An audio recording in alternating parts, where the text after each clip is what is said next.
semua, selamat datang kembali di Now You Tell Me, program podcast Naura. Dan aku senang banget hari ini karena Now You Tell Me-nya itu spesial Hari Kartini dan aku di sini bersama Budeku, Bude Putih. Hai Bude. Halo, assalamualaikum warahmatullahi wabarakatuh.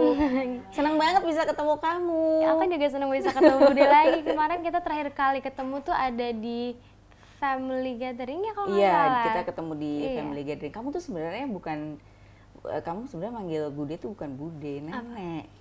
Iya. Harusnya nenek, cuman kan ya? karena Bude ngerasa masih muda jadi maunya Bude gitu.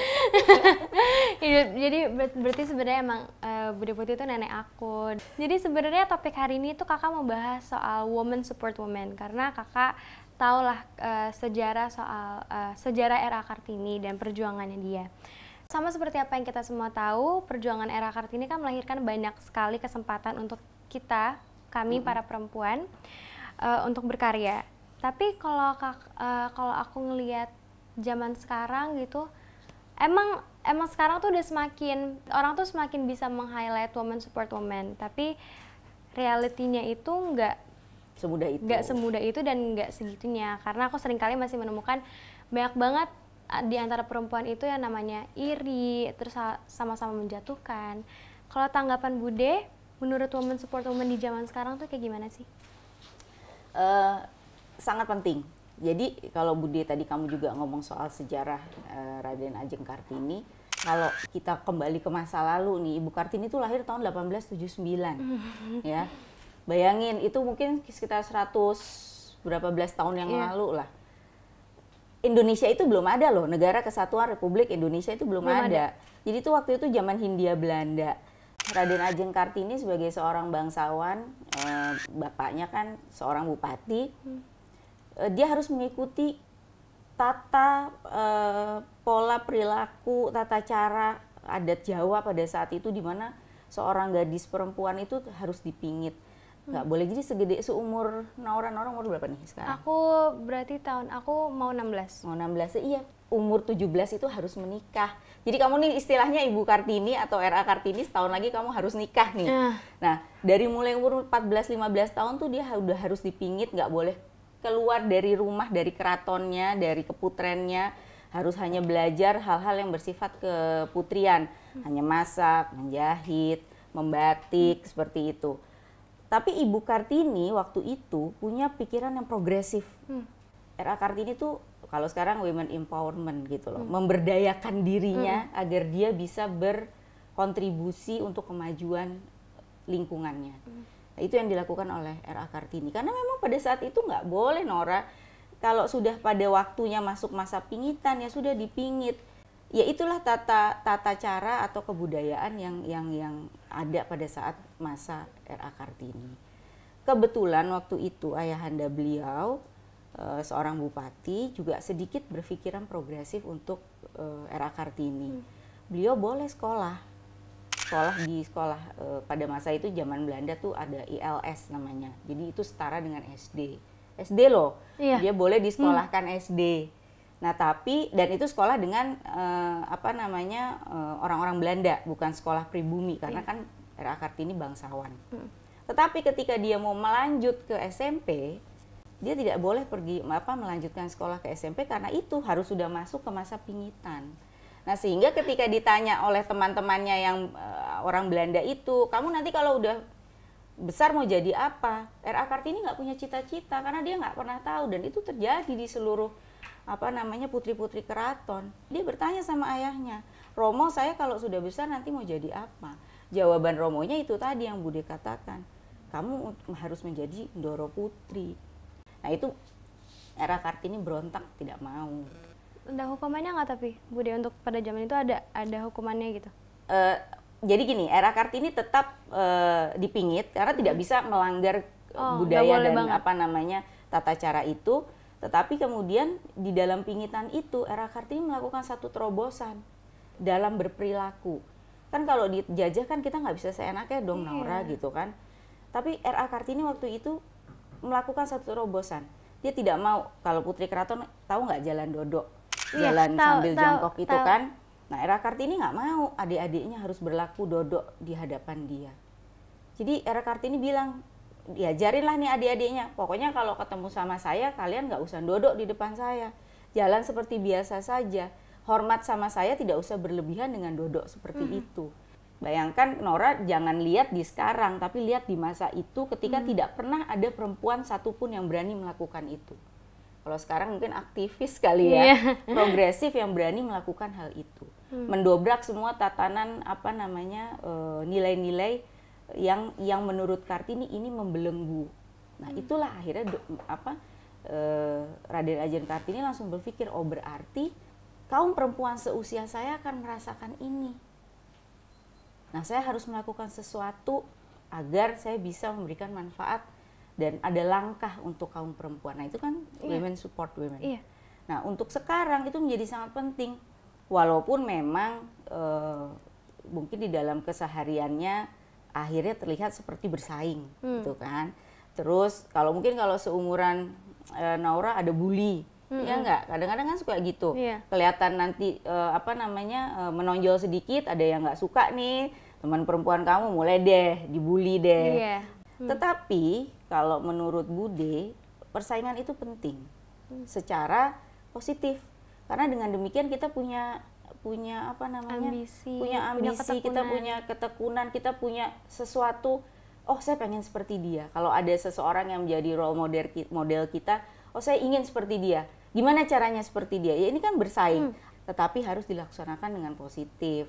Artinya positif ya tetap saling menghargai, tetap saling bertoleransi, tetap tidak saling menyakiti gitu.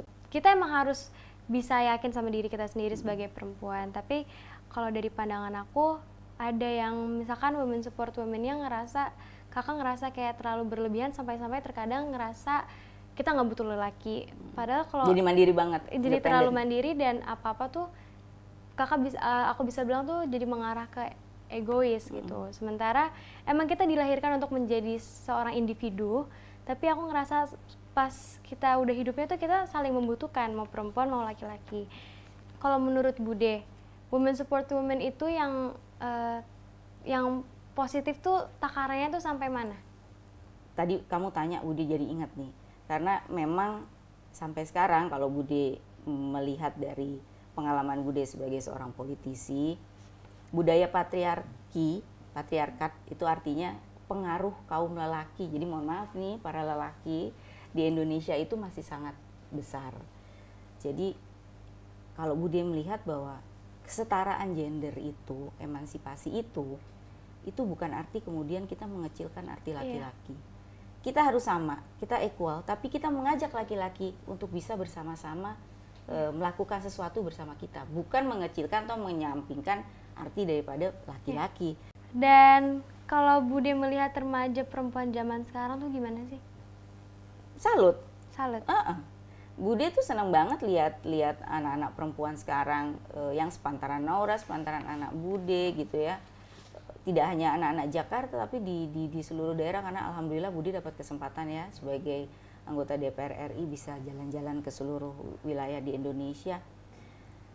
Benar-benar yang mereka sangat kreatif, mereka berani berbicara, berani menyampaikan pendapat dan keinginannya, pintar-pintar, luar biasa loh anak-anak perempuan Indonesia ini, generasi muda ini. Nora, pokoknya Bude tuh teman-teman kamu tuh semuanya luar biasa dan kreatif, lebih menjurus ke skill gitu loh, untuk membangun dirinya, untuk menghidupi dirinya gitu. Jadi luar biasa remaja sekarang. Terima kasih banyak Bude. So girls, berarti dari sini kita harus selalu saling bahu-membahu juga, girls support girls juga. Dan sebenarnya kita mau perempuan mau laki-laki kita harus sama-sama damai, toleransi juga, dan juga saling support. Dan aku mau cerita sedikit kalau aku tuh sering sekali mengalami yang tidak disupport women support women, karena aku sempat kayak ada beberapa kejadian yang tiba-tiba tuh bisa membuli. Maksudnya aku paham lah ya, orang tuh yang nggak akan suka tuh akan terus ada, tapi untuk membuli tiba-tiba udah lebih kayak misalkan warna kulit aku kayak tidak dihargai sebagai perempuan, dan di situ aku sangat kecewa Bude. Dan kalau aku mau nanya sama Bude punya nggak pengalaman yang sangat sangat erat dengan women support women? Oh banyak sekali. dalam hal penyakit misalnya, banyak sekali Bude temui perempuan-perempuan yang tidak berani datang ke dokter atau ke puskesmas untuk bilang bahwa saya sakitnya kanker gitu ya. Jadi hanya dipendam karena takut apa? Karena sepertinya ini satu penyakit yang mematikan, ini satu penyakit yang membuat malu keluarganya. Itu terjadi gitu, sampai akhirnya sang ibu itu meninggal karena dia memendam penyakit itu. Bahkan sampai anak-anaknya tidak tahu kalau si ibu itu sakit kanker seperti itu. Tapi ya itulah perjuangan kita sebagai kaum perempuan banyak sekali. Kalau Bude boleh katakan, banyak juga perempuan yang tidak dapat kesempatan di era sekarang loh, udah kemerdekaan seperti ini masih tidak mendapatkan pendidikan. Jadi ya mereka hanya boleh sekolah sampai SMA, udah gitu ya udah balik aja. Masih ada loh pemikiran yang mengatakan bahwa sekolahmu nggak usah tinggi-tinggi karena perempuan bagaimanapun juga akhirnya ke dapur juga gitu. Nah itu yang harus menjadi bagian dari kita untuk support teman-teman kita kaum perempuan, dalam artian supaya mereka punya kesempatan baik di dalam pendidikan, baik di dalam kesehatan, baik di dalam hukum. Ketika dia kemudian mendapatkan kekerasan di dalam rumah tangga, itu yang harus kita support. Kita harus berani bicara dan mendorong mereka untuk berani berbicara juga. Bude, aku mau nanya nih, pesan Bude untuk teman-teman yang mengalami mungkin mereka tidak bisa merasakan yang dia artikan women support women. Pesan-pesan Bude untuk para perempuan di luar sana? Pesan saya adalah kita harus melihat diri kita sendiri. Karena yang bisa menolong kita itu adalah diri kita sendiri. Betul. Jadi kita harus yakin terhadap diri kita sendiri sebelum kita kemudian meminta pertolongan dari lingkungan. Tapi kita harus yakin pada diri kita sendiri bahwa kita berani untuk berbicara. Kita berani untuk menyatakan keinginan kita, pikiran kita, rasa kita, hati kita. Dan ini yang menjadi bagian dari perjuangan kita sebagai kaum perempuan. Perempuan harus berani, perempuan harus yakin, perempuan harus bisa menggali kemampuan dirinya sendiri. Itu pesan Bude. Wow. Bude, biar mungkin bisa bikin lebih ngeyakinin perempuan di luar sana. Karena kita tahu Bude tuh panutan buat kita para perempuan. Iya dong. Bude itu alhamdulillah. Iya, kayak Bude itu brave. Bude bisa stand up for your own opinion. Dan aku mau nanya nih, karena Bude sempat bercerita tadi pada saat mau ngikut politik tuh sempat ibarat kata diremehin lah. Betul. Dikritik karena perempuan. Aku mau tahu gimana cara Bude menyikapi kritikan mereka itu. Benar kata Nora tadi bahwa perempuan kadang dilihat seakan sebagai sosok yang tidak mampu melakukan sesuatu di hadapan kaum lelaki. Mungkin Nora pernah merasakan seperti itu ya, kayak disepelekan, emang kamu bisa gitu. Tidak hanya perempuan dengan perempuan, tapi perempuan dengan lelaki gitu. Jadi dalam bidang pekerjaan juga seperti itu. Waktu Bude dulu masuk dalam dunia politik, banyak teman-teman lelaki Bude yang kaum pria, yang politisi-politisi pria melihat emang kamu mampu di bidang politik. Tapi Bude sih tabrak aja udah, cuek aja. Oh saya mampu kok, saya punya keyakinan dan percaya diri untuk melakukan itu semua. Dalam tanda kutip juga gitu. Kamu paling maju juga gara-gara kamu cucunya Bung Karno, kayak gitu kan. Padahal Bude tuh merasa bahwa enggak, saya maju karena saya ingin menjaga legacy yang sudah dibangun oleh para founding fathers, oleh Bung Karno, Bung Hatta, dan seluruh pendiri bangsa ini.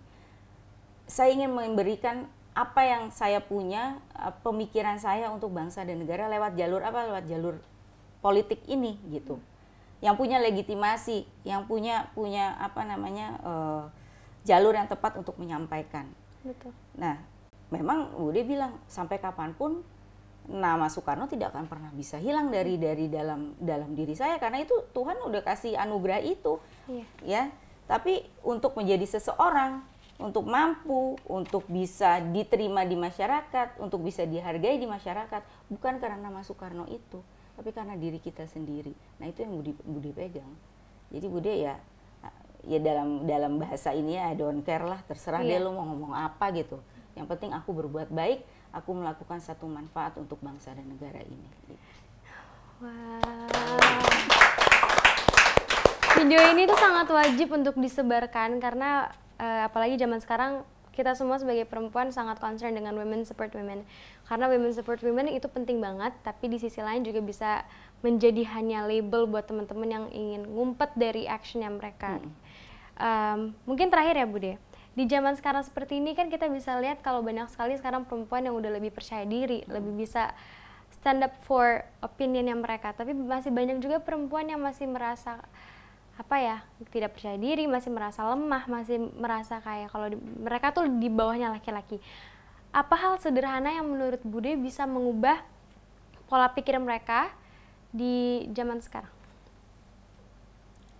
Yang buat merasa bahwa dirinya masih di bawah laki-laki, itu tadi Bude bilang, kembali kepada diri kita sendiri. Kaum perempuan Indonesia harus punya keyakinan, punya percaya diri, dan selalu menggali kemampuan dirinya untuk melakukan sesuatu yang bermanfaat. Makanya untuk perempuan-perempuan di sana yang merasa bahwa dia rendah diri, lebih pintar laki-laki daripada perempuan, kalau dia sudah punya anak, apa yang dilakukan menurut Bude? Lakukan itu kepada anak-anakmu. Percaya diri itu kalau kamu tidak sampaikan, bisa sampaikan di luar, sampaikan kepada anak-anakmu. Kenapa? Karena generasi muda Indonesia menurut Bude bisa berhasil itu karena tangan seorang ibu. Dia bisa berhasil, dia bisa menjadi seseorang itu tangan seorang ibu. Maka kaum perempuan jangan merasa dirinya tuh rendah diri. Kalaupun dia tidak bisa berbuat di luar sana, berbuatlah untuk keluargamu. Gitu. Wow. Ya Allah, episode kali ini tuh sangat berbeda ya. Sangat luar biasa, dan aku juga sering banget ngobrol sama mama kan soal kayak gini, dan mama tuh bilang jangan ngerasa lemah juga. Buktinya kalau misalkan perempuan itu lemah, nggak mungkin perempuan dipilih untuk melahirkan seorang anak. Mama selalu ngomong kayak gitu. Di situ yang bikin aku yakin kayak, oh ya berarti emang aku kuat gitu. Dan jadi kamu juga jangan ngerasa kalau ada yang bilang, Nora misalnya apa, kok kulit kamu kok sawo mateng sih misalnya gitu. Ya biarin aja, emang kenapa? Kan eksotis. Kamu bilang emang orang Indonesia satu warna semuanya. Kita kan banyak dari banyak suku. Iya. Dan aku bangga sih dengan kulit aku karena aku seneng juga dengan aku tidak mempunyai keturunan dari negara asing gitu. Aku nggak punya sama sekali. Aku benar-benar pure anak Indonesia. Aku sangat bangga dengan itu karena mengharumkan nama Indonesia juga menjadi tanggung jawab terbesar aku juga. Dan dengan kulit yang seperti ini aku sangat bangga sih, karena aku sangat cinta sama Indonesia juga. Dan aku kedepannya Bude juga bangga dong kalau gitu. Bude. Enggak, kamu soalnya apa? Harus anak Indonesia itu harus seperti ini. Kalau Bude tuh saya bilang gini, merdekalah dengan gayamu, tapi jangan lupakan budayamu Indonesia. Jadi kamu boleh mau ngapain, mau berekspresi. Hari gini anak Indonesia nggak boleh berekspresi, ntar nggak bisa bersaing loh. Makanya Bude juga berusaha untuk di DPR ya, bersama teman-teman, bagaimana sih caranya kita punya blueprint kebudayaan sehingga satu saat yang namanya Korean Wave itu bisa digantikan dengan Indonesian Wave, kan? Iya. Bude tuh bicara ini, Korea bisa seperti itu karena sistemnya dibangun. Pemerintahnya ada di situ untuk membangun sistem itu. BTS bisa kayak begitu sekarang. Emang bukan semudah membalikan telapak tangan, tapi ada sistem 30 tahun yang lalu sudah dibangun oleh pemerintah Korea. Nah, itu yang Bude inginkan untuk Indonesia. Kita negara besar, kita punya karakter. Nah, ini harus terjadi. Jadi orang kalau ngelihat Indonesia udah pikirannya oke, Indonesia alamnya, Indonesia makanannya, Indonesia tari-tariannya. Oh Indonesia, oh ya ada Naura di Indonesia gitu kan. Maunya begitu. Tapi mungkin di generasinya Bude belum ya. Insya Allah nanti Naura dan teman-teman Naura bisa membawa. Amin. Wow, aku masih speechless banget. Aku mau bilang terima kasih banyak juga buat Bude sudah Bude yang terima kasih karena Bude diberikan kesempatan ngobrol sama anak-anak muda yang terutama Nora yang Bude bangga sama Nora. Karena Bude tahu kecilnya Nora dulu seperti apa. Bude inget waktu pertama kali nyanyi apa Simponi Raya ya? Iya, itu di acaranya itu yang Guntur. Kan kalau nggak salah lagi sakit ya, jadi nyanyinya betul. Deg-degan banget itu, Bude. Lagi sakit, lagi batuk, tapi kamu tetap mau nyanyiin lagu yang menurut Bude untuk anak kecil susah sih. Jadi Bude inget tuh kamu nyanyi sambil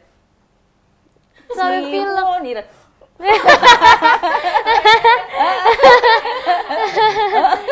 Tapi kita yang lihat nangis loh, loh.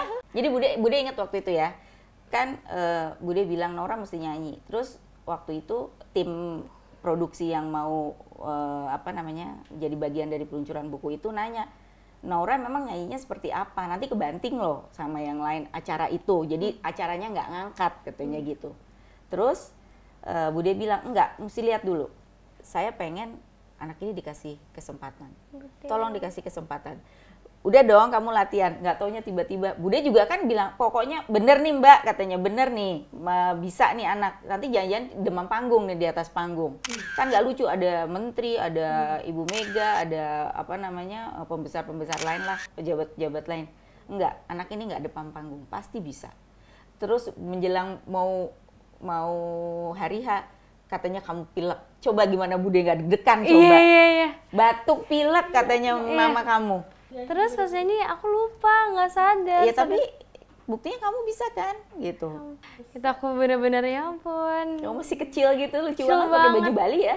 Iya. Sini pakai odol di sini. Dan sejak itu Bude dari mulai kamu manggung itu sampai sekarang ini fans loh. Bude. Iya loh, benar loh.